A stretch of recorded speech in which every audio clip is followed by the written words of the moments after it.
हाल ही में भारत सरकार ने E85 फ्यूल लॉन्च किया है। आइए समझते हैं कि आखिर ये E85 फ्यूल है क्या।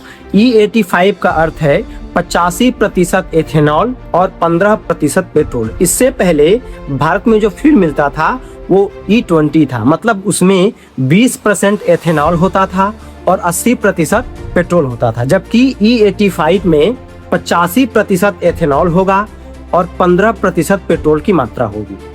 इससे जो फ्यूल की कीमत है वो लगभग 20 रुपए प्रति लीटर कम हो जाएगी। सोचने वाली बात यह है कि इससे जो वाहनों की एवरेज है वो 25 से 30% कम हो जाएंगे।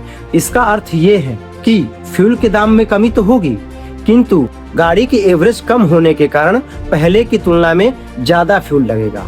अर्थात इससे आपको कोई विशेष लाभ होने वाला नहीं है। किंतु भारत सरकार का कहना है कि E85 फ्यूल के कारण हमारे दूसरे देशों पर जो पेट्रोल की निर्भरता है वो कम हो जाएगी और प्रदूषण से भी निजात मिलेगा। यह सोचकर भारत सरकार ने E85 फ्यूल लॉन्च किया है। जो एथेनॉल है वो गन्ने और मक्के से बनाया जाता है। इसका निर्माण भारत में ही किया जा सकता है, इसलिए E85 फ्यूल के द्वारा हमारी दूसरे देशों पर पेट्रोल की निर्भरता को कम किया जा सकता है। E85 फ्यूल दिल्ली और महाराष्ट्र में लॉन्च कर दिया गया है और हाल ही में मारुति और हीरो ने भी E85 फ्यूल वाले व्हीकल को शोकेस किया है।